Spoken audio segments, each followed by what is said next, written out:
Today's episode of This Week in Startups is brought to you by Carbonite. Sign up for Carbonite and use the promo code TWiST to receive your special offer. And by MailChimp.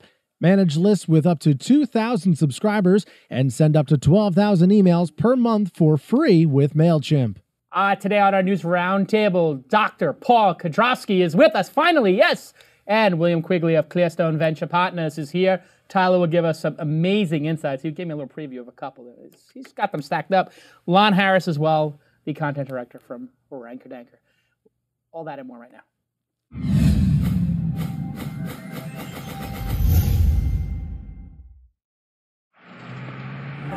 That's what it's all about, man. They said money is the root of all evil. What?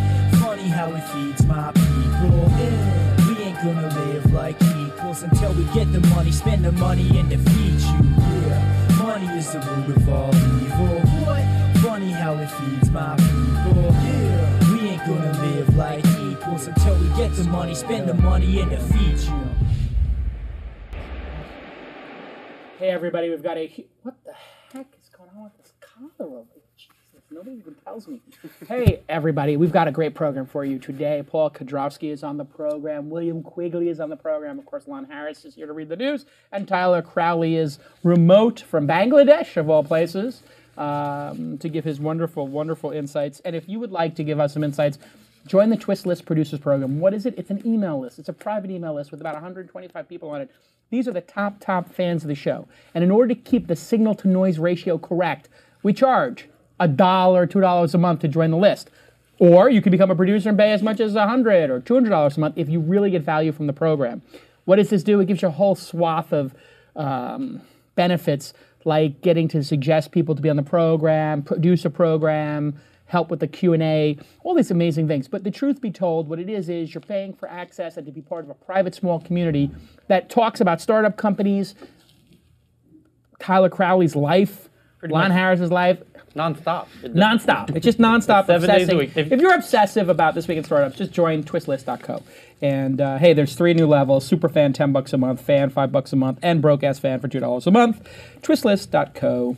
And boy, do we have a lot of news today, and including talking about the Motorola purchase, Ashton Kutcher's non-disclosures of all his angel investments, HP, tons of stuff going on. But I wanted to take a moment to tell you about a product and service that I use weekly. It's called MailChimp.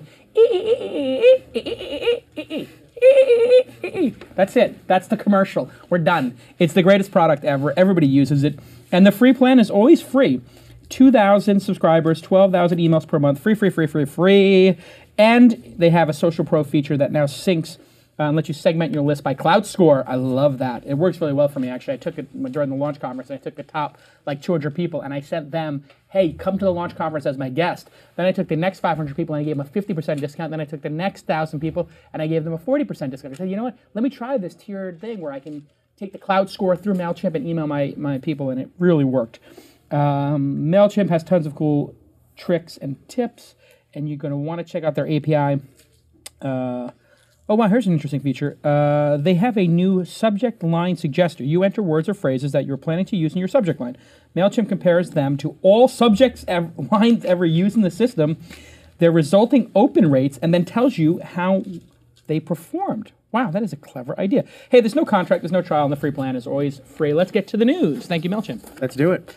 So top story, highest votes, biggest story of the week, the one we got to talk about first. On Monday, Google announced it was acquiring Motorola Mobility for approximately $40 a share, or $12.5 billion cash. The price represents a premium of 63% versus the closing price of Motorola Mobility shares the previous Friday. This will come out of its thought, Google's estimated $39 billion cash on hand. Google has insisted that Android will remain an open platform. It will run Motorola Mobility as a side business. Co-founder and CEO Larry Page explained the deal is centering not only on Motorola's development of Android smartphones and devices, but also its role as a market leader in home devices and video solutions. Many pundits suggested the company's estimated 14,600 patents and 6,700 pending patent applications may also have something to do with it. So why Motorola? Why now? What do you think? Or is there a reason I didn't mention for this deal? And is it just ammo? I would like to hear Dr. Paul Kudrowski's opinion. Doctor, are you there?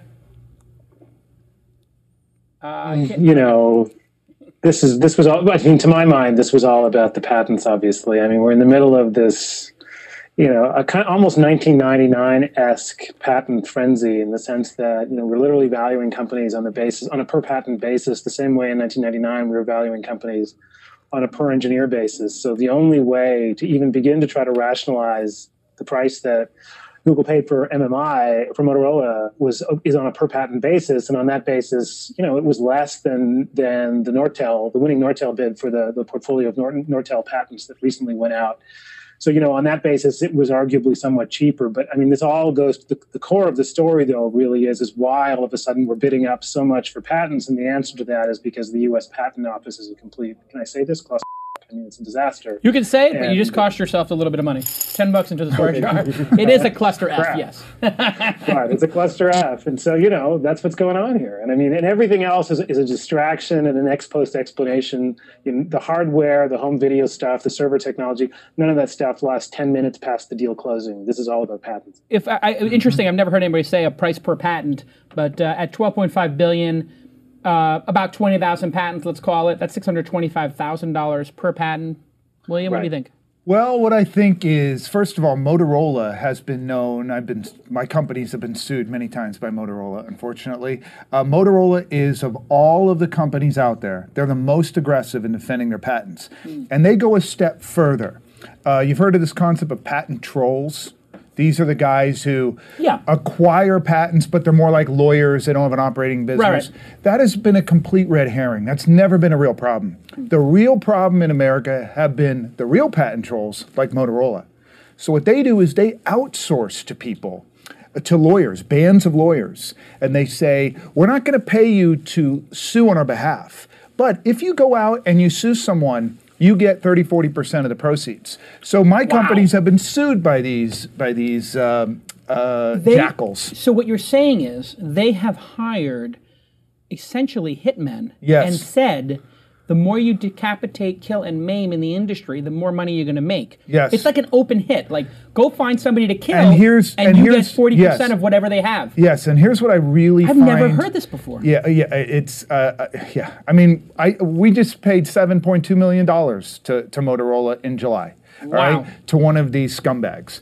And the reason I dislike them so much, and I hope, by the way, this is why I'm such a fan of this acquisition, because I think Google's going to have a different approach. I don't think Google cares, frankly, if it gets a few $million by making everybody hate them. No. The lawyers obviously that Motorola hired didn't care.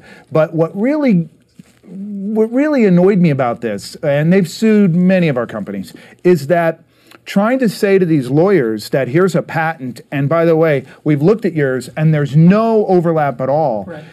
They understand that, and they don't care. They're like, we understand that, but we're still going to take you through court, and it's going to be $5 or $6 million, so just settle with us. And 3 years of your life. Yeah, and all of your IT people, your CTO is locked up in all the discovery. Yeah. So for me, this was a hallelujah, because maybe so you take one patent troll, the worst of all. The worst of all. Yeah, and that's nice. And why, by the way, are patents in wireless so much more valuable, and they are, than other patents?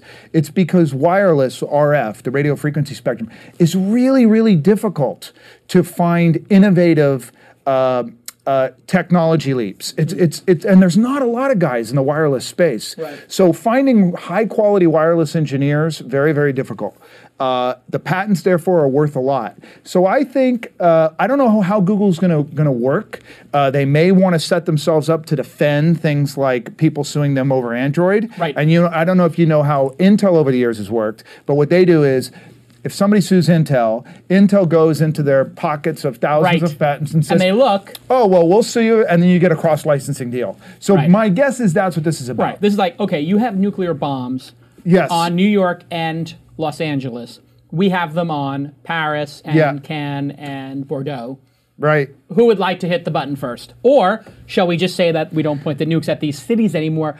Paul, do you think we're going to see a time when the top 5 or 6 companies come to some resolution outside of, say, the legal system and say, listen, for the good of the industry, let's take this swath of features and make those non-patentable, or give a group license and just sort of a full-on arms treaty? Because right now, who's the loser in all this? It's all the startups and the young innovators. So these big companies can either destroy the entire industry and kill every child in the industry, and then it's only old big companies, or they could do this mitzvah of sorts and just say, hey, we're taking all these contentious issues and we're going to say these things are open for anybody to innovate on top of. Is that what Larry Page is going to do? I doubt it. Okay. I mean, that'd be nice. I mean, I'd like it. But you know what the history of this stuff is the old story about smoke-filled rooms and property owners, right? They don't get together to do anything other than do ill to the rest of us. So the history of patent pools, which is really what you're talking about, is the history of large organizations banding together to create usurious terms to keep other people out of the marketplace and protect their own position. So, they may have the best of intentions. It's just, in practice, doing anything that democratizes all of this stuff, the system's set up in a way such that that's very, very difficult to do. And as a matter of fact, all the incentives really urge you to do the opposite. So, my bet is no. As much as to Larry's credit, maybe that's exactly what he wants to do. You look at the history of sort of the DVD industry, look at the history of predecessor consumer technologies. It's always been thus, and it will always be thus until we fix the thing that's really broken, which is that. And this is back to the other comment about the patentability of wireless technologies. We just make it too easy to patent things that were never intended to be patented, and as a result, we get held up for ransom. Is there anything in this deal other than the patents? So when we strip away the patents, Larry Page has said he wants to, get more employees. Obviously, there are more engineers. And so it's strictly patents. There's nothing else in the portfolio. They don't want to build a soup to nuts hardware services infrastructure like Apple has and has dominated the market. We don't know, but clearly Motorola has some stellar engineers. Yeah. And RF engineers are really, really good and hard to find. So whether or not they'll be able to keep them, who knows? But Motorola, especially where these engineers are located, they probably like the idea of working for Google. Certainly the free food. Right now they have a paid cafeteria. And also they get paid a third less on average than Google engineers. And owning Google stock versus owning Motorola stock options, clearly you would choose the Google. Probably. Yeah, but they may like it, but as a Google shareholder, I hate it. You're growing my headcount by 30%. You're adding a bunch of expensive engineers doing hardware that's arguably antithetical to the whole Android business model. And look at what's happened to Google's share price this week. Not surprisingly, it's actually fallen faster than its peers have in the face of a declining market and given this acquisition because it looks confused. It looks like a jumble. It looks like it's actually in some ways cannibalizing their own Android. I find the whole thing. Will they just spin out this hardware business and just say, hey, HTC Boom, or hey, gone. Right. Yeah, you think so? Yeah. But let's put it another way. This is 4 months of cash flow for Google. Right. Who cares?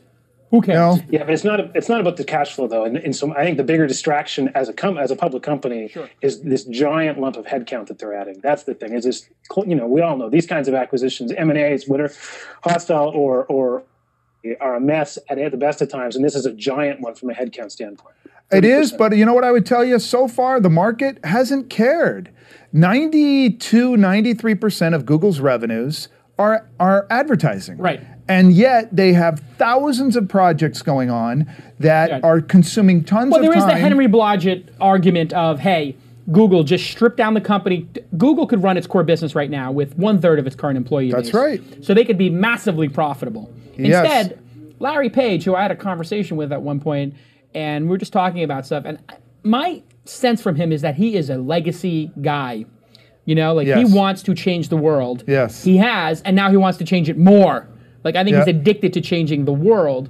Yeah. And I think that's the difference. Google, and that's, but you know what? So does Steve Jobs. So I think it's a long-term buy, but in the short term, it means you're gonna take those earnings and they're gonna be pumped into R&D. Might they say, what are the possible collaborations we could see a year from now, 2 years from now? Might we see that when you buy something on Google Apps, like a Google Apps for your company, you get 10 phones with it that are $99 or included in the price? Might we see all these set-top boxes running Google TV? What are the possibilities on a product basis? Oh, I hate all of those ideas. I must say I do too. Really? Well, because it's not. The main profit engine of the company is this digital advertising business. Yeah. That's the main focus. I think as soon as they get away into the consumer market, they tried it with Nexus. It didn't work. I think fundamentally Google is a hardcore engineering company. Right. They are not a consumer company. And so, they've got all of the the brilliance of Google comes around having a way to scour the web. Maybe not traditionally, but now you have YouTube, clearly consumer-facing, Google Plus, consumer-facing. I mean, they do have a Gmail consumer-facing, so they do have 3 or 4 hits in the consumer space. True. Well, let's be sure, be clear about that, though. That's why I'm saying you've got tons of activities, but that represents around 8% of their revenues. Right. Right? But those things moat off people from infringing on it. So Google Chrome keeps a browser company like Microsoft from getting market share. Yeah. It's almost like all of these things are meant to just disrupt the marketplace. I mean, Android clearly was meant to kneecap Apple so that Apple and people going to apps would not affect the search business. Correct, Paul? No, there's no question. That's exactly what was supposed to happen. I just think that what happened here was, Google got surprised by how quickly prices went up for the Nortel patent pool. Then Icon got aggressive with Motorola 3 weeks ago and said, we got to get this patent. I want to get this MMI patent thing sold. Look at the price that Nortel got for its patents. It went out and started shopping it. Microsoft made an early bid. Looked like it was going to take MMI off for patents. Google did what Google does, which is it waved a giant pool of cash at it and took it out at a price that Microsoft wouldn't pay. And the rest of us are left wandering around saying, gee, I wonder what they're going to do with the hardware. All they got forced to overbid in a competitive situation. They threw their cash in, and they're going to dump the hardware as fast as they can. Next story. All right, well, we got another huge juggernaut story, but we'll do something fun in the interim. A Russian company called Orbital Technologies has announced plans to launch a commercial space station that would serve as an orbiting hotel. Guests can book a trip up to the station in a Russian Soyuz spacecraft. I'm assuming I'm pronouncing that wrong. Plus 5 luxurious days in one of 4 cabins on board the space station, which will orbit 217 miles above the Earth. The hotel will travel at 17,500 miles per hour. It'll also feature gourmet food, your choice of vertical or horizontal bedding accommodations, portals for taking in the view, and even working showers, outdoor activities likely unavailable, and no alcohol on board. No alcohol? The company is claiming that they can offer a 4-day package with the space travel included for $1 million, which sounds like a lot more reasonable sum than most of the other estimates for putting space tourists in orbit. There is no way to do that for $1 million because didn't who was the guy Simone? Who's the guy from Microsoft who paid $50 million? Yeah, Simone. Yeah, and then he paid $25 million. It seems like it's get cut. You know what? This is a way for rich people to kill themselves. That's what this is. This is When's the it's last called toxic time wealth. Anybody bid up to stay in a Russian hotel, let alone one that didn't have alcohol? Exactly. I mean, it's kind of the previous estimates I had read were $51 million. They were saying to launch somebody into space, put them into orbit, and then bring them back. This is seems a little pie in the sky. We have a term for this in the industry. It's called toxic wealth, and it's when somebody makes enough money and they're bored enough that they kill themselves. So I was talking to a billionaire recently, and he told me that he has been getting really into jumping out of planes with the parachutes. Right. I said, that's interesting. That's not that outrageous. No, I said that. He says, and so now I'm trying to figure out if I can slow my G6 down to a speed at which I could jump out of my G6. Okay. And I said, wait a second. I said, isn't jumping out of planes you have to go really slow? He goes, yeah, well, you can slow the jet down to this amount, and it's been done supposedly by the CIA or the Mossad or whatever. Bruce Wayne figured it out. And I'm like, are you... I said, don't you have kids now? He said, yeah, I got kids. I said, are you stupid? And he like, billionaires are not used to people. I said, are you stupid? I said, you are lucky enough to have a plane and you want to jump out of it? Most people are trying to get into private planes. You want to jump out of it? It's like, well, landing on some of these runways and it'd be more fun. I'm like, you're going to die, and then your kids are going to wonder what Dad was like. And why Dad would do something as stupid as jumping out of a G6. Hello. Maybe. Toxic wealth. Yeah. So space tourism. You think we're going to have space tourism as a regular thing before the end of the decade? We'll have it. But you know what? This is not it's not an industry that's even worth spending 2 seconds on from a business standpoint. No, it's no business here. Yeah, there's no business here. It's a cool thing for people to do who have lots of money and don't really have much else to spend on. They want to spend more than it would cost to get Elton John to their garden party. Exactly. Bring Elton John with them to the space hotel. Now you've got something. Let me just tell you. What I told this person was, I said to them, have you ever heard of Eagle Computer? And surprisingly, this person had not heard of Eagle Computer. Have anybody here heard of Eagle Computer? I haven't. Have you heard of Paul Eagle Computer? Isn't that the old K-Pro thing? Anyway, On June 8th, 1983, the day of Eagle's initial public offering, you can pull up my laptop here, gentlemen, its president, Dennis Barnhart, was killed in a crash of his new Ferrari. Oh, I remember that. He had just taken a yacht salesman to lunch.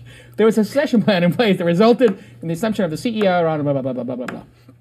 That is called... Do you know, that was the first case of toxic wealth. This was remember the HP of its time, Eagle computer. Yep. I remember swooning over Eagle computers, and every rich person needs to read the story of Dennis Barnhart, who was killed the day of its initial public offering because he didn't know he couldn't spend the money fast enough that he bought a Ferrari and flipped it and killed himself. But you don't coming from lunch with a yacht salesman too. What you may not remember, I remember this story. I was in the Bay Area at the time, and the big headline was in the Oakland Tribune: Schmuck, $10 million millionaire. So after that IPO, days have changed. He was worth $10 million. Yeah, he was worth $10 million, and he couldn't spend it fast enough. And I remember reading, I think he flipped the Ferrari with his lawyer in it, so I think he took out his lawyer as well. Anyway, toxic wealth. Next story.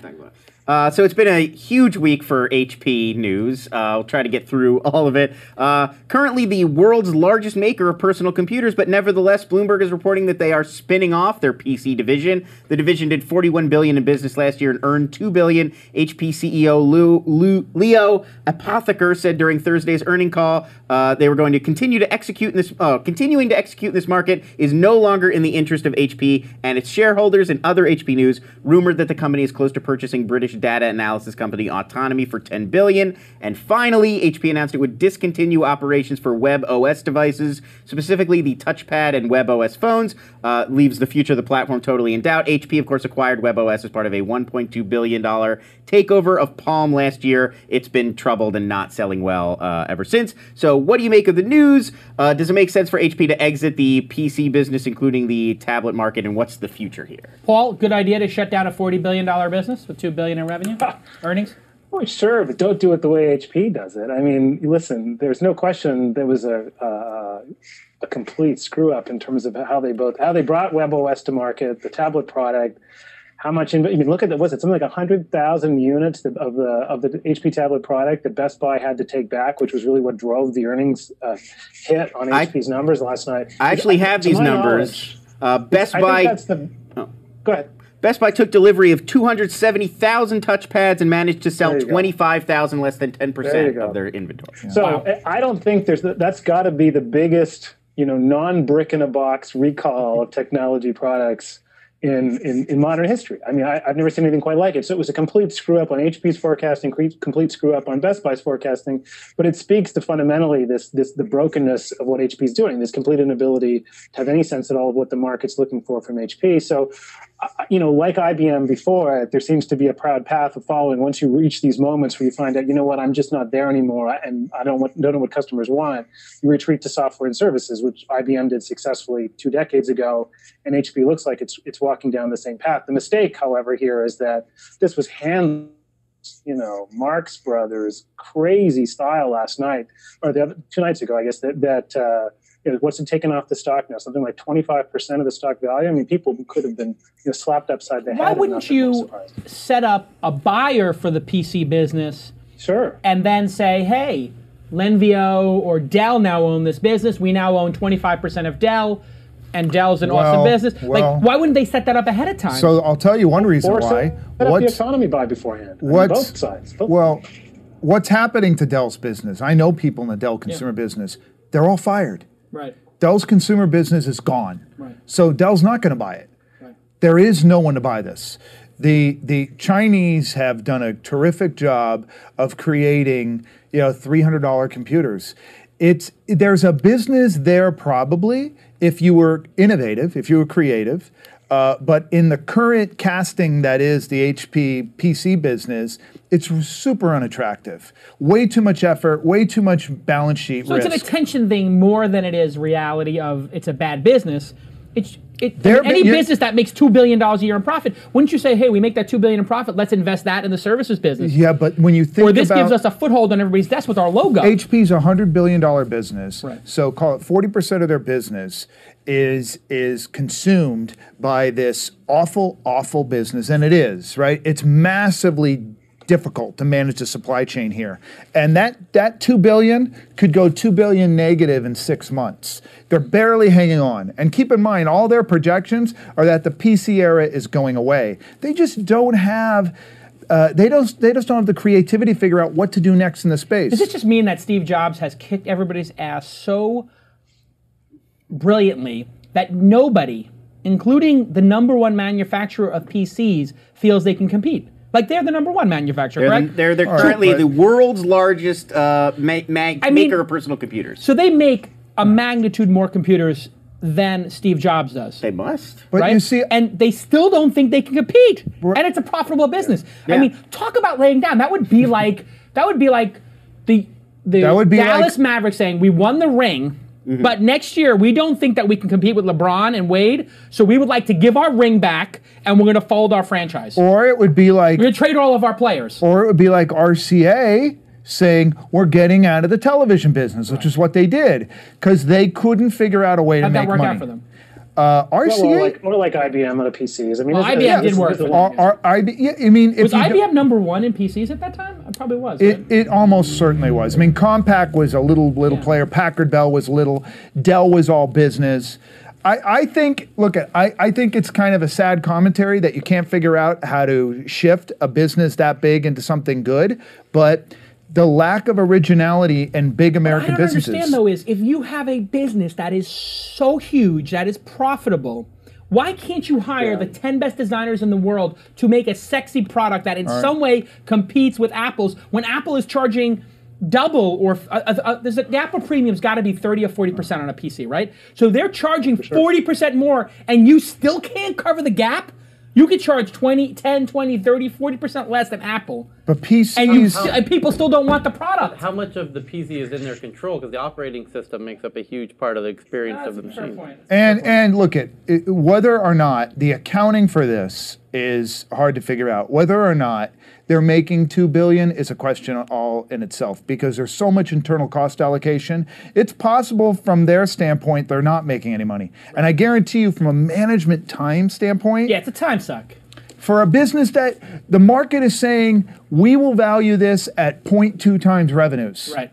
So they're like, all right, we're getting no value for this. It's taking all of our time. Now, you're right. If somebody could figure out a way to shift it. All right, when we get back, let's talk about Ashton Kutcher. We have to. Because that's pretty funny. We must. And great. hey, some good Foursquare stuff happening, and Evernote as well, two of our favorite companies. Let me take a moment to tell you about backing up your computer. Carbonite. It's all right. Start using it tonight. Securely and automatically back up your files. Plans start at $229 a year. And hey, we have a contest. Ding, ding, ding, ding. Sign up your business for Carbonite, $229 a year. And you get the first 30 days for free if you use the promo code TWiST, TWiST. Then you email your receipt to contest@thisweekend.com and you'll be entered into a drawing for a free MacBook Air. That's an awesome contest. And by the way, if you wind up canceling afterwards, you can still join the contest. Carbonite's so proud of their service and so confident that you will continue, that they're going to give you the first 30 days for free. So sign up, give it a try, free. If you don't like it, the day after you send me your receipt, you can cancel. You're still entered into the contest. That's how secure Carbonite is in their product. I use it. Tyler is now using it after you lost your content, you lost your computer. Hard drives go bad. Who knew? And then I find out. No! Who knew? I've been telling you. I know. How So long have I told you? it was an Apple hard drive, right? Yes. And then I asked the guy, how often do these things go bad? I go, what's really the expected lifespan of a hard drive? He goes, 4 years. Yeah. So basically, it's going to go bad. Yeah, they all. He says they all go. He's all. It's inevitable. They all no, go he said bad. we swap these things out like I am a backup junkie, and I use Carbonite, and it's awesome. So go ahead and give it a try. If you're a loyal fan of the show, it is your Geary, it is your humble duty to go sign up for Carbonite and send your receipt to contest@thisweekend.com. And I'm guessing we'll get 100 people to do this. That's typically what happens, which means you got a 1 in 100 chance of winning a MacBook Air, which is, of course, the best computer ever built, and probably the reason why HP is folding like donkeys at the poker table. Let's hear the next story. So, Silicon Valley golden boy Ashton Kutcher on the cover of this month's Details magazine. He also served as the guest editor for an online-only edition of the magazine. It was called The Social Issue, and it profiled some of Kutcher's picks for the hottest, most innovative startups and tech products of the moment. Yes. There was some criticism, however, of Kutcher after he did not disclose the fact that he is an investor in many of the companies he chose to highlight. Gawker named over a dozen companies mentioned in the issue in which Kutcher has a financial stake, including Foursquare, Airbnb, and Flipboard. The only mention in the entire article of his involvement with these companies is, quote, Kutcher puts his money where his mouth is, backing many of the companies he champions here. So they sort of did say he's financially involved in some of them. Richard Cleland of the FTC, the Federal Trade Commission, was quoted by the New York Times as saying, if you're out there promoting individual products that you have a specific investment in, it needs to be disclosed. So is he, as Gawker described him, a massive whore? Is this crossing some sort of ethical line, or does he get out of giving disclosures because he's not really a journalist? Listen. He's a celebrity, so when a celebrity is endorsing a product or just talking about a product, it's pretty safe to assume that they're getting paid. Yes. Now, something has changed here. He's the first celebrity to go over to investing in startup companies. Right. Obviously, you should disclose, but people do understand that he's not mentioning it for no reason. In this case, I saw how they presented it, and the way they presented it was like tired, wired, you know? Yeah. Like, here's the old thing, and here's what you're going to do. And it wasn't clear to me if that was him editorializing, like, I think this is where it's going, or he had an investment. And so this all can be solved very simply by saying, and it's a huge endorsement that he put his own money into this stuff. So he should just say, hey, I made $800,000 on the last episode of 2.5 Men, and I invested in these 10 startups. I believe in them that much that I bought the company. You know, like, right. So there's no downside to him. But I tweet all the time about companies I've angel invested in, and I try to say in every tweet that I'm an angel investor, but sometimes I'll just retweet like whatever they tweet.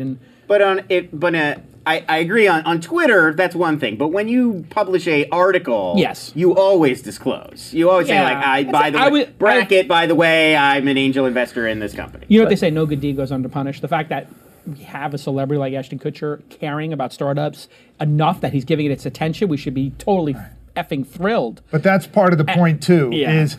All right, Ashton Kutcher, it's not David Pogue, right? It's Ashton Kutcher. Right. So take it for what it is, right? It's a celebrity.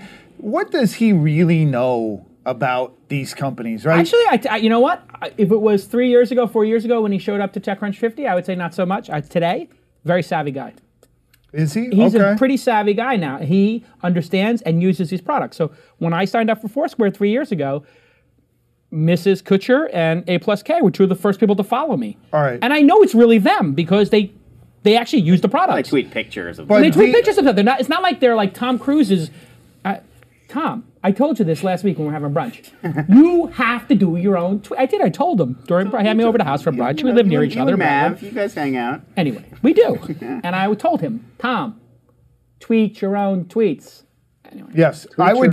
The only thing I'd add is if you are reading a magazine and it's not a doctor promoting something, it's a celebrity, buyer beware. And maybe Ashton knows something about these, but probably not any more than any other person who's looked at them.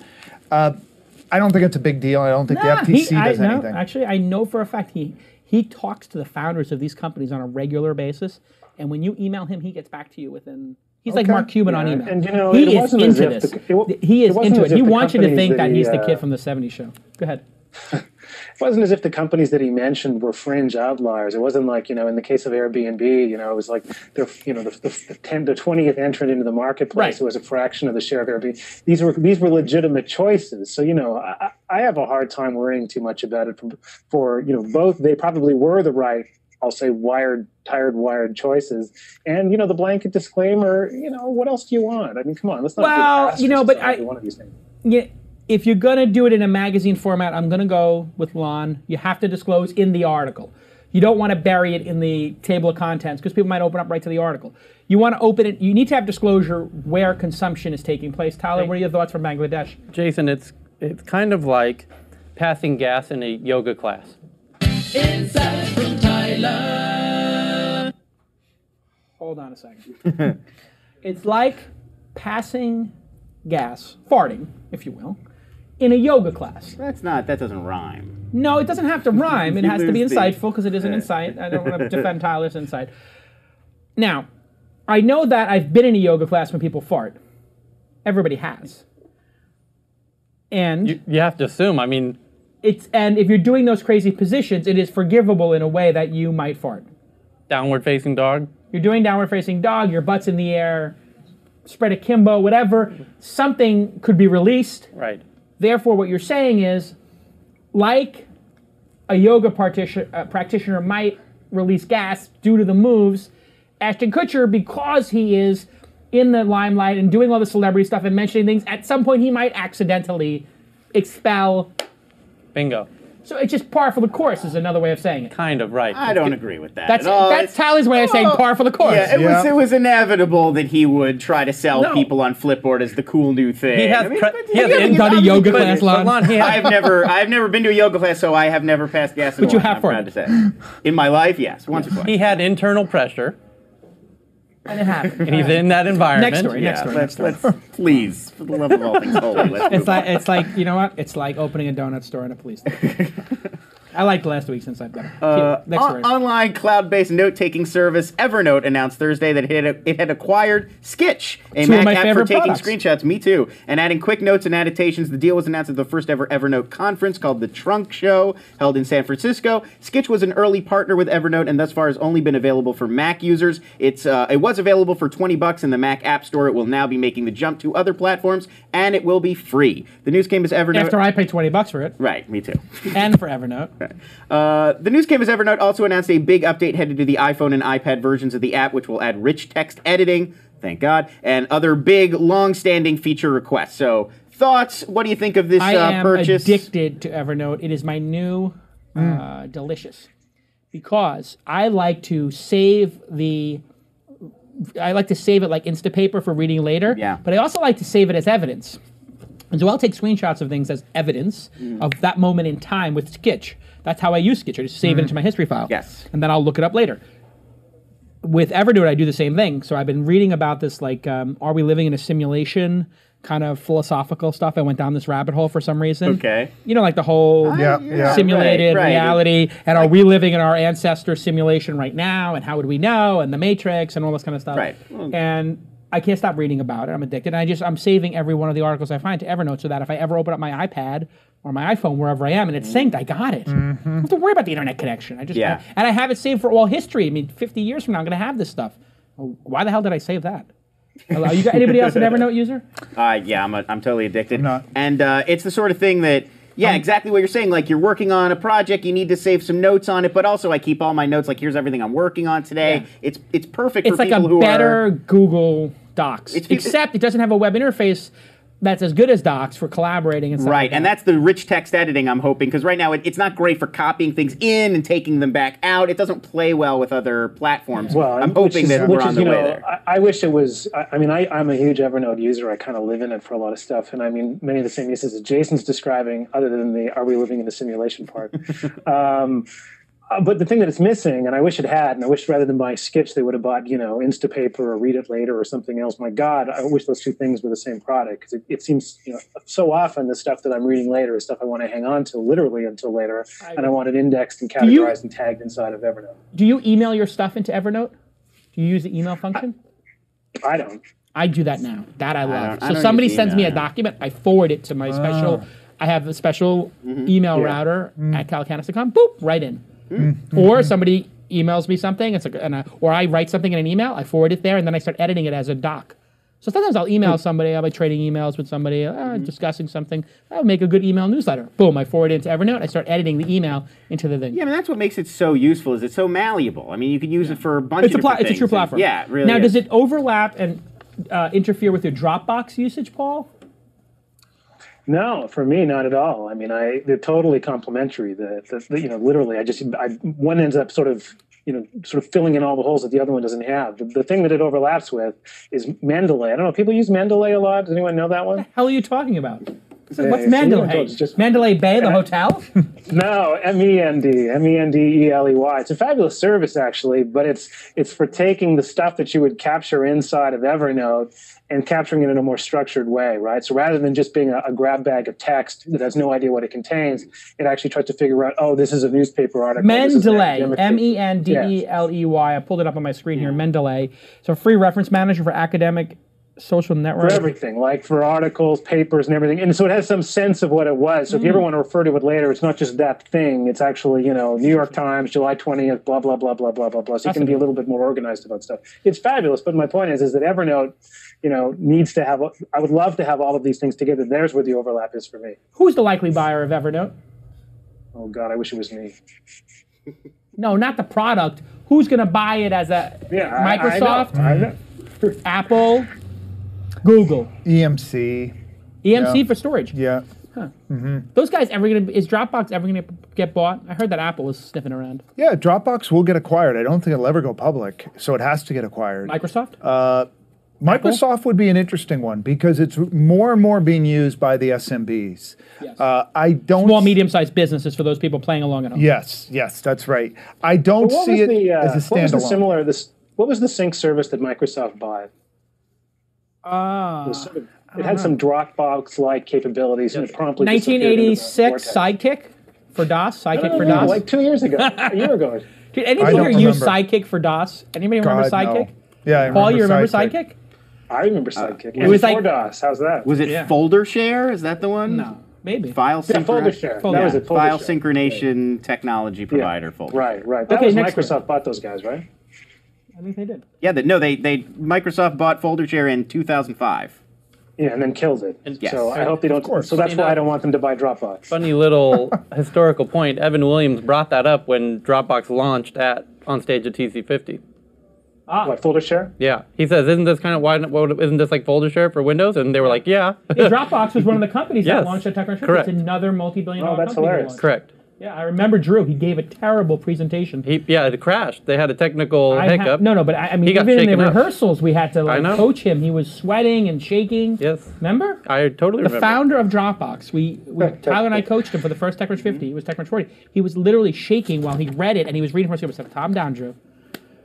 Look me in the eyes." I did the same technique I did everybody. Look me in the eyes, and tell me why you built the product. Yeah. And then he did, and that was it. It's a hell of a product. And it's a really great product. Next story. Photovine is a photo sharing app built by the team Google acquired along with Slide. The idea seems to be replicating the success of Instagram. The app has been an invitation-only beta for the past month. It's now open to the public, but only in the iTunes store. It's only for your iPhone right now. The interface similar in some ways to Instagram. The focus now is having users group their photos together thematically. So you get kind of a collage of a topic like photos of your cluttered desk or smiling with your mouth closed. So those are the vines in the title. All photos are public. Anyone can check your photos. There's no following. You just go to somebody else's profile and see their photos. Max Levchin. This is Max Levchin's Slide group. Right. Oddly for now, the app only available on iPhone, and it integrates with Twitter and Facebook, but not Google+. So it was built by the Slide team, which is not in-house talent, but why would they launch it without integrating it with the basic Google platforms? I don't know. That's a good question. I think that when they bought Max Levchin company, Max's company Slide, I think they said to him, "We want you to be this crazy incubator, just produce stuff, and if it sticks, we will maybe incorporate some of those features into the social stuff we're doing." But this is why they wanted to buy Path, and this is why they wanted to buy, what was the other social network? Color. They just want to own assets and see what happens and keep those assets away from Facebook and keep that talent away from Facebook. So Max Levchin understood social as good as Mark Zuckerberg or 10 other people. And they just said, we need to have this guy on this team. He wants to make apps. Great. He's sitting in San Francisco, make apps. He made the Disco app, which is like GroupMe. And so for them, it's like, well, we have his company building these things. If any of these things become material, we can promote them on the homepage or put them into that new black toolbar at the top. So you can be sure that as things pop and become good products, they're going to start placing them up there. And they're starting to put things on the homepage now. Aggressive Google has arrived, and they not only are going to do these things because Larry Page wants to change the world, and that's his motivation, they are going to have revenue issues and earnings issues with all the spending. They're going to need some of these things to actually turn into earnings, correct, Paul? At some point, they're going to have to drive revenue? Oh, sure. But I mean, my biggest issue with Photovine is it's going to interfere with my color usage. You know, like how am I going to use these two things at once? Absolutely. And you know what? I think the same thing every time I take out my iPhone. I'm like, color, path, or. I mean, are you coloring right now? You know what? Every night I open it up every month and I take a photo. Nothing's changed in it. No, it's they must be deep underground right now. Doing the whole product. I think maybe the most confusing app experience I've ever had. The first time I opened up color. But here's the thing. Somebody told me, yeah, go ahead.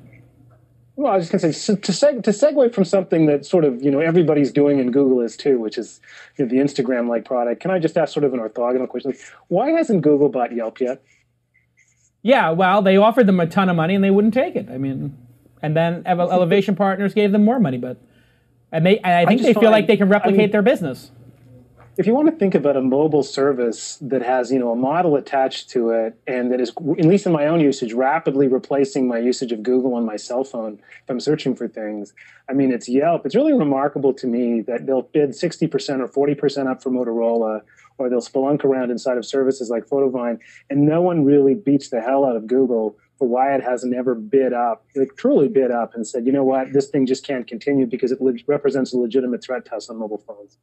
They should have bought Yelp. They should have closed that deal. And I think that they had a moment in time where their deal people were in a rut, like card dead. I think that's right. Yeah. And I think Larry Page is like, you know what? I'm going to get personally involved in this and make sure that these deals get closed, because they couldn't close Groupon, they couldn't close Yelp, they couldn't close Path, they couldn't close Color. They went to all those people and tried to close it, and everybody's like, why would I sell to Google? And I'm thinking, for the money? But no, obviously there's a whole new breed of entrepreneurs and VCs. You tell me if I'm wrong, who are saying, don't sell. This is a moment in time. Keep building. Don't sell. Long-term greed over short-term gain. Yes, and I think with just like, let's say, LinkedIn, Yelp's been around for about 200 years, right? I mean, it started off just as this nascent little product right after the bubble burst. It kept moving, kept going. Finally, the mobile piece of it started to get a lot of traction.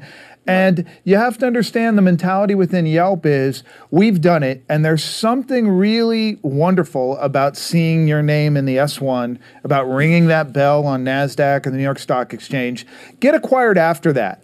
But I think they want to go public. And so being acquired by, I don't think being acquired by Google today is as bad as being acquired by Microsoft was in the 90s, where you felt like, okay, now we're all going to go die. Right. But there is a sense that you got acquired by Google, you're a footnote. You're no longer relevant. You're no longer making history. Right. You're part of the past. And they understand they can get liquidity. Well, that is the big difference between now and then, is that it used to be that was the brass ring was getting acquired by Microsoft or whatever, going public as well. But now you will have somebody like DST or Elevation or whoever, Fidelity, or somebody will come down and say, hey, I'll buy those shares off you, or Second Market, any number of people will Think about Groupon. The founders of Groupon have cashed out $800 million.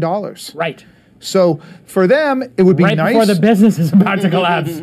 It would be nice from their perspective if we go public, but they're already fabulously wealthy. So the pressure to sell isn't so big. Right, but fabulously wealthy is not, as a VC, where you want people, is it? You want them to be not worrying about their rent and living in a nice loft, but you still need them hungry. Genie is out. You can't get him back in. That would have been nice. So how do you go into a board meeting and have any leverage over these entrepreneurs anymore? It's much more difficult. So what you have to do is you have to have someone there who says, I want to be the guy whose company still is relevant to people. That it stands out there. If you don't have that, if you're just there for the money, then the board will collectively say, all right, we should just sell. Your heart's not in it anymore. But I think for a lot of these small companies, still, their heart is in it. As soon as the money becomes more important, then I think you're right. You get in either professional management or you find a nice home for the business.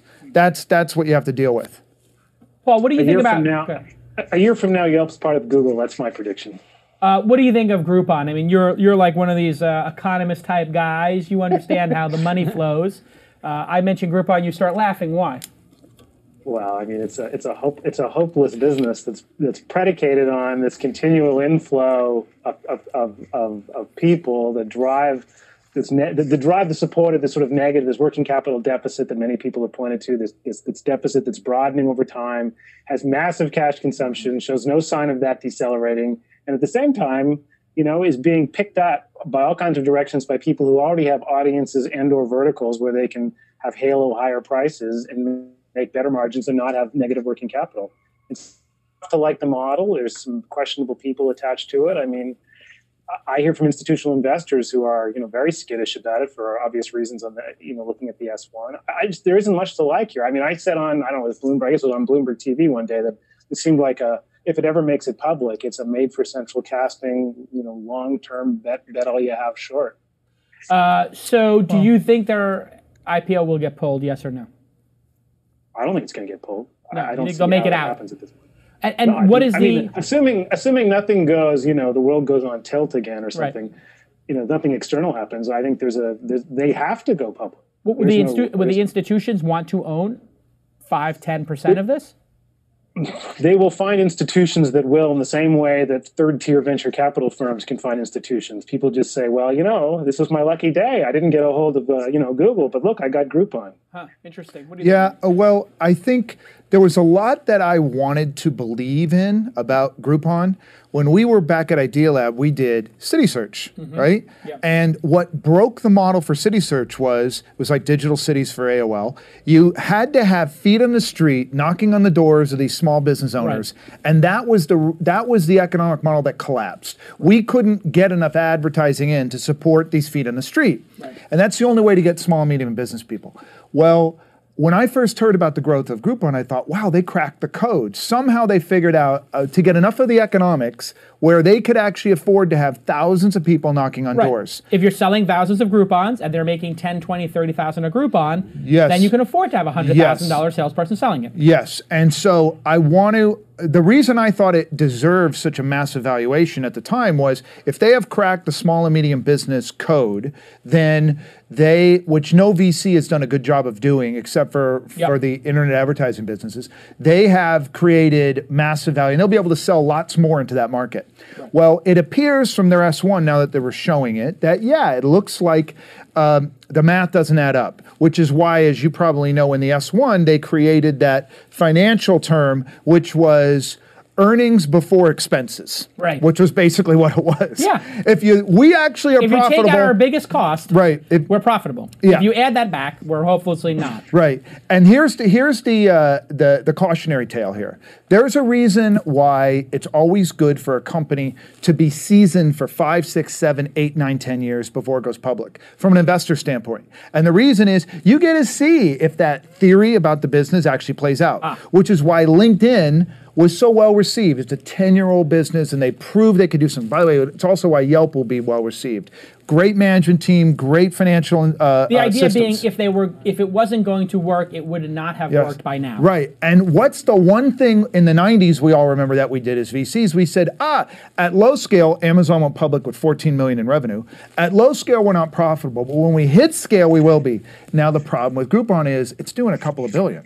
So it's at scale. And in fact, the more it makes... If they stop spending, though, on acquiring all these customers, and they just relied on their 100 million emails and all these accounts that are sitting there, couldn't they rocket to profitability? Sure, for a very short period of time. But keep in mind, what is the churn, right? And what is the repeat rate there? That's why I'm wary of it. That 150 million emails or whatever the accounts are dwindles really quick when people start unsubscribing. We don't know yet, but there's a theory, and I think it's reasonable, that people will tire of these daily deals at some point, just like the flash shopping. At some point, you've had enough. And so, which is why what the investors really want is some time. Give us a few more years, but they don't have it. Paul? This is all advantage. You see that now in some of their. You see that now in some of Groupon's oldest markets, right? I mean, you want evidence of when you pull back on spending and you try to see what's going to happen. You're beginning to see the deterioration and the drop off in terms. So it's really hard. I mean, the point's spot on that this is a business that needs some seasoning, has had none, and shows all the evidence of needing even more seasoning than we thought it did. And yet the entrepreneurs were able to suck out 800 million, which that tells you that there's not a lot of discipline in the market. Does this mean that the whole idea of getting entrepreneurs paid before the investors get paid might be a trend that will end? Will that end in Web 3.0, whatever the hell we're calling it? It will end with the snap of a fingers as soon as the market stops accepting really high valuations. Will IPOs stop? Are we going to have the IPO window closed, Paul? Well, you just look at withdrawal data in the last 2 weeks. So I mean, it's already come to a crawl. Whether it stops entirely, I think will depend on whatever comes out next and how it does. But right now, the receptivity is a fraction of what it was in terms of the kind of risks that institutions will take on than it was even a month ago. I mean, it'd be really interesting to see if we see, say, for example, Zynga get pushed a bit, or any of the other higher marquee names. Zynga's just going to go roaring out, will you? Of all the companies out there, and I agree with Paul that there's going to be a slowdown, but the IPO window, the really interesting thing I've been waiting for at this IPO window is it opened in March 2010, is my guess. But there were about 6 IPOs of average companies that went out. I think that was the opening. 2010. Yeah. 2010. So you had Meru Networks, you had Sensata, you had there were about 6. I can't remember all of them. But what's the longest IPO window ever? That was September 98 to March 2000. That was the longest open IPO window in modern times. Right. This September, we will have hit 18 months. If that window stays open, the thing that's really exciting is still have Twitter, you do have Groupon, you do have Zynga. Facebook and Yelp. This window could stay open for 30 months, which would be fantastic. I don't think, look at PayPal went public in February 2002, right? When things were awful. Right. A company that is terrifically profitable and interesting, people will buy, which is why I think of all the recent IPOs and all the IPOs to come, even more than Facebook, I think Zynga is the most fascinating. Because it's massively profitable? You have no stake in Zynga. I have no stake in Zynga. I wish I did. But look at their S1, 600,000. Next year, 12 million. Next year, 80 million. Next year, 200 million. Now, 150 million per quarter. This is an incredibly interesting business. I think that's exactly true, though. But I still think that the investors obviously know that the institutions are giving them that message, which is another reason why, they don't have to hurry, but they don't have to wait either. They will pick their moment. What's going on, Paul, with the stock market? A year from now, will the Nasdaq and the Dow be higher or lower? Lower. Really? Oh yeah. I'm betting accordingly, and so I'm talking my book, but lower. I mean, look what's happening right now.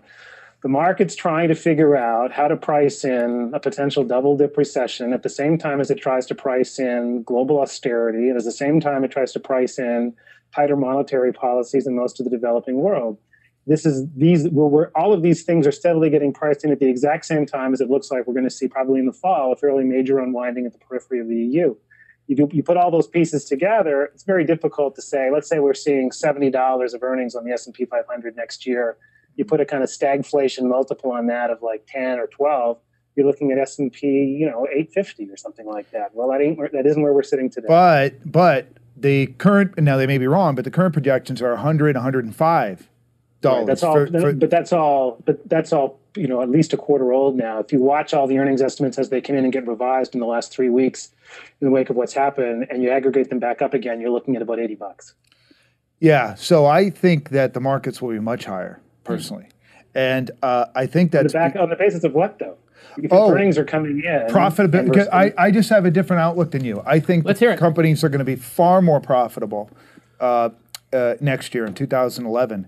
And I think because they're controlling costs, or because earnings are going up. Earnings are going up, and the earnings are going up because it's Europe and the U.S. are not doing well. They're almost irrelevant to investors like me now. I mean, it's all Asia, and we've got economies growing at 8% to 9 to 10%, and with inflation of 5 to 6%, but they're growing very, very fast. It's half the world's population. And so I think going the next 10 years, the U.S. markets are not that important. But the U.S. companies, the S&P, is already 60% of their revenues are already non-U.S., right? By the way, in the case of online gaming, 90% of the revenues in probably 2 or 3 years will be outside. World revenues will be outside of the U.S. So I don't think... So unemployment in the U.S., it's a bummer, but it doesn't affect Google's stock price. Yeah, it's less... Google maybe, but there's lots of companies in the S&P that are not driven by the U.S. economy. And but it isn't about the U.S. economy. I mean, I think that's probably the best known discount factor in the market. The issue that the market's having, obviously, is the slowdown throughout most of Asia on tighter monetary policy in those countries, especially China. The potential for a refragmentation in Europe, which represents around 20% of S&P 500 sales. You just can't discount all of that stuff so quickly. So I'm with you 5 years out. There's no question. That's exactly what we're looking at, is a U.S. market much less dependent on this domestic. But between now and then, there's a major information gap between how things are priced and where profits come from and where they're going to come from over the next 18 months. Yeah, like I said, I just think the markets will be higher because I think profits will remain. I think having 0%. What's the fourth quarter going to be like? I mean, we've had such a great run of fourth quarters and companies doing fabulous. Yeah. Amazon's, Microsoft, Google's. Is the fourth quarter going to be boomtown like it's been for the last couple of years, Paul? Train wreck. You predict a train wreck. Advertising and Christmas buying, all this stuff is going to go off a cliff. Yeah, it's going to be very weak. I mean, and you're seeing that now in the Philly Fed numbers that came out last week. You see that in the Baltic Dry Index figures in terms of bulk shipping. I mean, you really have to sort of look past data and rely fundamentally on hope to not see how certainly we're trembling on sort of the edge of a recession right now. Third and fourth quarter, say we sit around 0.2%, 0.5% GDP growth. It'll be in relative terms, it's going to be a very weak third and fourth quarter. But keep this in mind. We have now consumer installment debt at 1993 levels. I believe in the triumph of people spending money, not saving money. Right. I believe that we will see people who've been fighting for 3 years to reduce their debt load. It was at about $1.3 trillion. Now it's about $850 billion. I think people have a lot of credit availability now. The consumer is about 70% of the economy.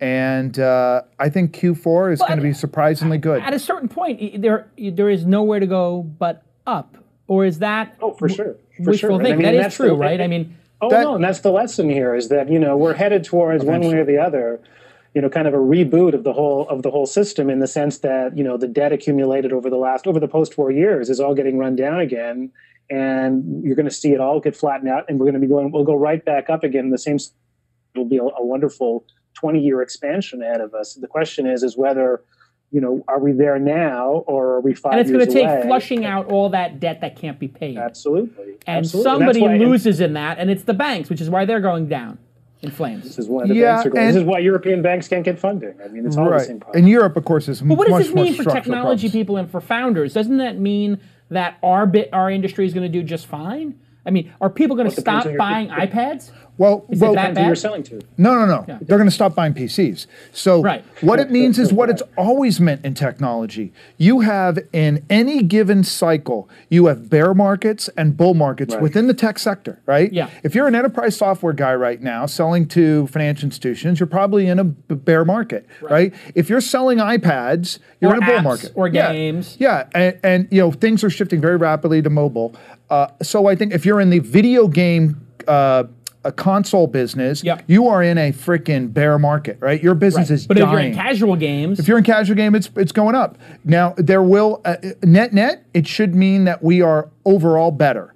But obviously, the dislocation in the meantime is going to destroy a lot of value in some of those businesses. And aren't people panicking right now, Paul? It just seems like everybody is just like hitting the sell button at the same time over the summer, while they're in Martha's Vineyard, while they're in the Hamptons, just saying, F it, I just don't like being part of these big swings every day. Get me out.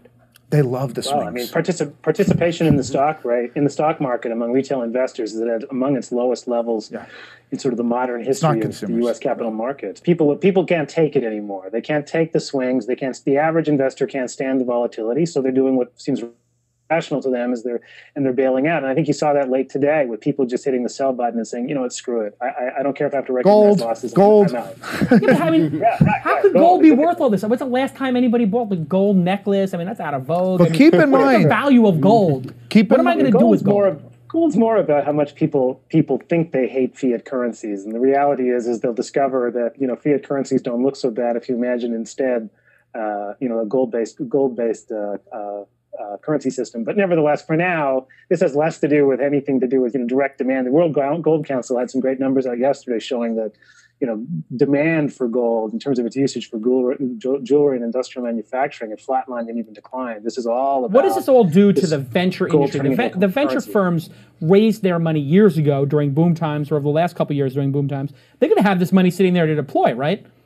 Well, yeah, but they're going to be able to make capital calls, yes? Yeah, no problem with capital calls, because after 10 years in our business, we have learned how to pick investors who aren't going to blow up on you. And keep in mind, during the darkest days of the financial crisis, there were some LPs who did call and say, please don't make a capital call, right? And you were like, MC Hammer, please. Yeah. MC, we need the money. Right. So, but the whole venture industry was only putting out $12 billion a year at the time, so it didn't matter. It's a tiny business, right? Relative to bigger than every other asset class, it's tiny. But so the thing is, though, the velocity of investment recently has been very high, and if you look at it, it's heavily skewed towards late stage deals. So the only way the industry, I personally believe the industry is going to do very well next 10 years, but for the funds that put a ton of money out at late stages, they need these IPOs to go big. They have to have the IPO market. It's the only way you can get it. If the IPO market crashes, if Groupon is a train wreck, flips off we're heavily. What are we? Say it, William. Say it. We're in a bad position if that happens. You're about to drop an F-bomb. We'll put $10 in there. I was waiting now. But I'm curious. Is that true, Paul? If the Groupon IPO goes and it flips off the rails and is a train wreck, does that derail the whole entire tech industry? No, but there is one that does. Alone, but it wouldn't take very many high-profile exits to go off the rails. Groupon and maybe one other high-profile one, and that'd be it. People declare no mess. I mean, because the reality is institutional investors have lost a lot of their patience with the venture capital asset class. So it wouldn't take much for people to say this is a nuisance. I just, what? I mean, don't they feel that way when they look at Demand Media, AOL, and Boingo?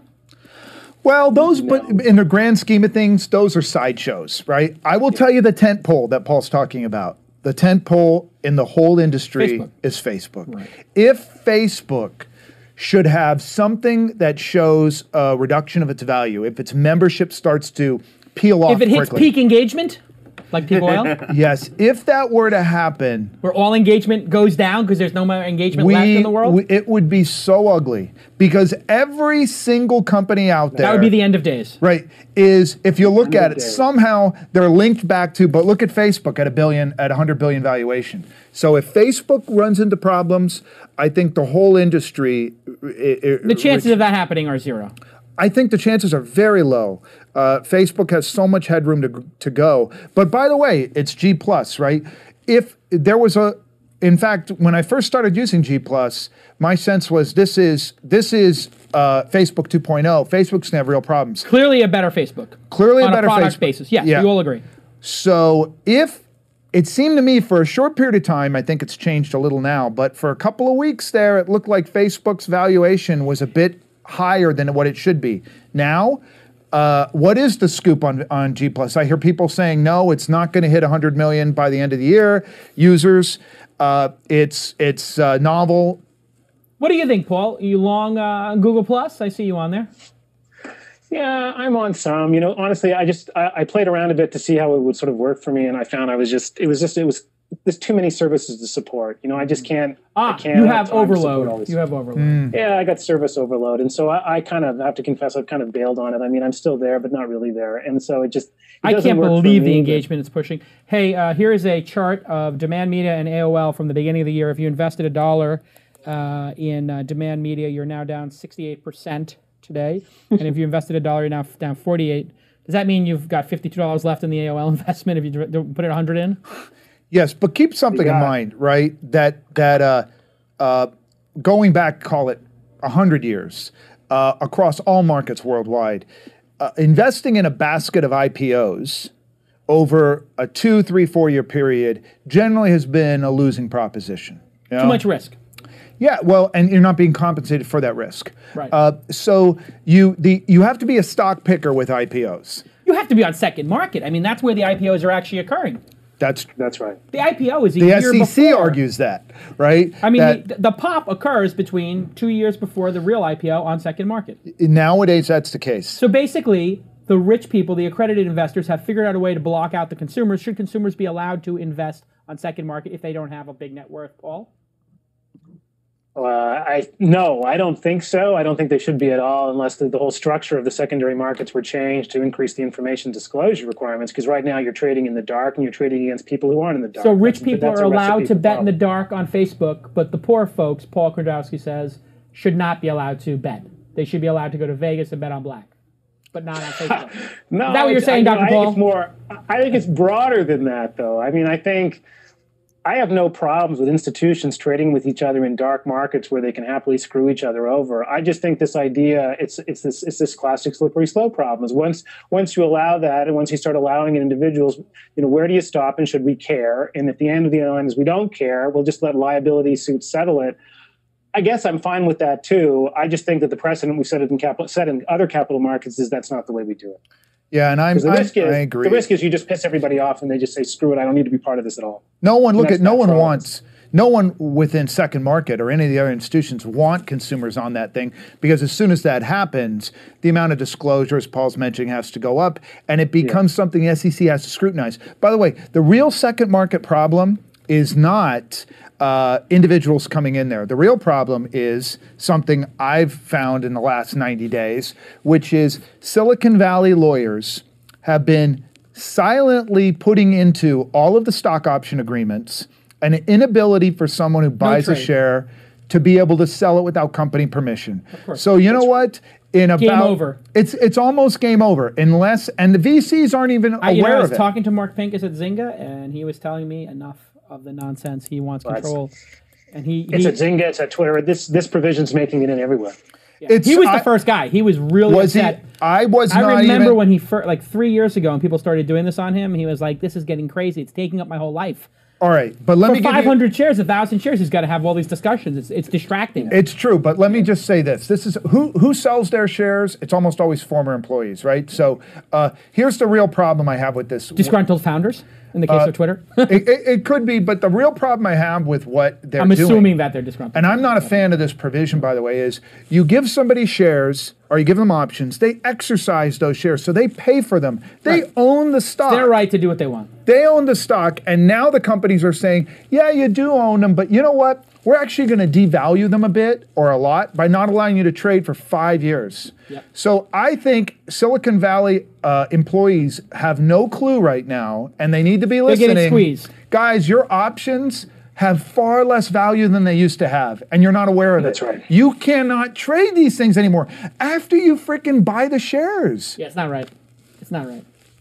It's crazy. Hey, so, talking about revenue destruction, value destruction, AOL now trading at 1.3 billion. I love AOL. I mean, is this just like buy it and then get all the blogs I sold them for free now? Because the Access business is going to throw off $1.5 billion in the next couple of years? Well, here's the thing about AOL that I love. All right, I love it. I love all crappy companies at a certain price, right? Right. You like AOL at 1.3 billion? I do, because they got 400 million in cash, right? So now you got like a 900 million. All right. 1.5 billion in profits. Of the 2.4 billion in revenues, 800 million of that is dial-up. And dial-up business is actually pretty profitable, but you take that business and let's say, fine, it's not growing, it's dying. You sell it for 0.5 revenues, maybe 0.3 revenues. Now it's a $300 million company. All right. Now it's worth less than Yelp. So now you got a 600 million market cap. And by the way, if you believe that what they paid for TechCrunch and what they paid for Huffington Post are accurate valuations, which collectively is about 400 million. So now you've got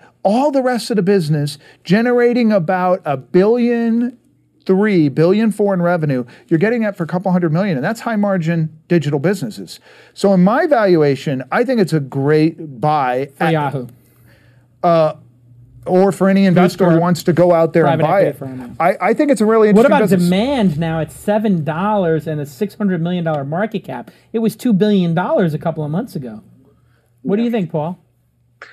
I think I'm in the camp. I like AOL as just sort of a distressed asset, but I have a much harder time with demand in here, just because again, it's an example of a model that is just not clear to me. And where the had a little funny accounting.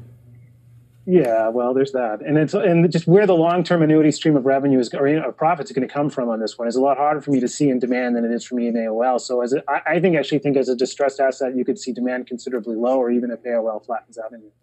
Yeah, if you were trying to buy one or the other, this kind of activity in a market companies with real revenues that are start trading below their actual value, let's say, or reasonable value, or substantially, that means a bottoming of the market and M&A activity, correct, Paul? Is that what those are classic signs? Oh, no question. I mean, all of these guys, I think you're going to see consolidation across all of these neglected, abandoned companies that looked like tech companies. People discovered they kind of weren't, or they stopped being tech companies. They got revalued.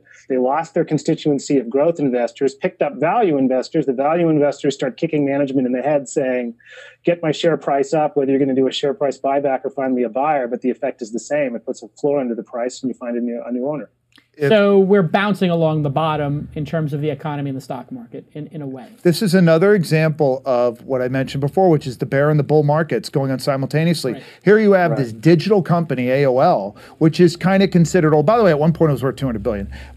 And now it's being cast aside as an albatross. And who would buy it? I think there's one guy out there would be so excited going into an election year to own Huffington Post, and that would be Rupert Murdoch. I think just owning that asset would excite. Yeah, I know. Right after he bought MySpace and then shed it, I don't think he's taken another bite of the apple. I think Huffington Post is a different business, and I could see them buying it. All right, this has been amazing. We just went crazy, and we're way over.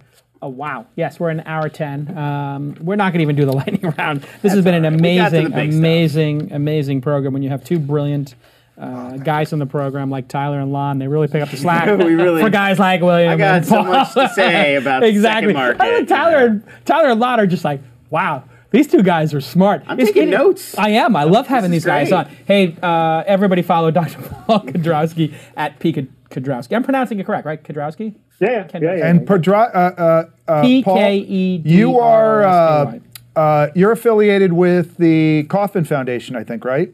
I am. Yep. That's one of my many hats. Is I help those for the. And I just disclose I was a Kauffman fellow. So what is this Kauffman fellow? Is that like Skull and Bones or something? It's kind of like that. It's a Yale thing. It's kind of a Yale thing. So what does that mean? They give you all the money for saying what you say on the news? We basically to keep the market going in whatever direction. No, it's a foundation that's got like a couple of billion in assets, and I basically sort of weigh in on the investment side of things. Oh, I see. So they have all this money. Ewing Marion Kauffman founded a company called Marion Merrill Dow, or merged with Dow Pharmaceuticals. Marion Labs, yeah, and created this wonderful foundation after he died. To help entrepreneurs, basically, and the Kauffman Fellows mantra is building self-sustaining communities. So he was a guy That's what I do. He was a guy who in the 1950s from like Hungary tried to raise venture capital, if you can imagine that. Wow. And he was not treated well, and so he always remembered that. So he's a real fan of entrepreneurs. Huh. And this foundation was built around his estate whenever he died. So it's a pretty remarkable thing. That's awesome. He gave the Kansas City. What was it? The Kansas City Royals. Yeah, to the city of Kansas City. Yep. Wow. That's right. Hey, everybody follow Quigley Report on Twitter. Follow Lons on Twitter. Everybody go check out ranker.com to rank the things that are important in your life. Tyler Crowley in Bangladesh. I'm assuming you're on a tour for Squeal in Bangladesh. But I'm going to be heading back to the LA Startup Weekend this weekend. Oh, you'll be back in time for the LA Startup Weekend tonight? Which is actually funded by the Kauffman Foundation. Oh, Kauffman Foundation, very nice. On his G6. On his G6. Which he will jump out of. Which he will jump out of. If you see a G6 fly by the Santa Monica Pier, and he lands on the... Hey, thank you, MailChimp. Thank you, MailChimp. And thank you, Carbonite. Carbonite. They do it so right. It's a delight. $229 a year, and you're going to win that MacBook Air. I can feel it.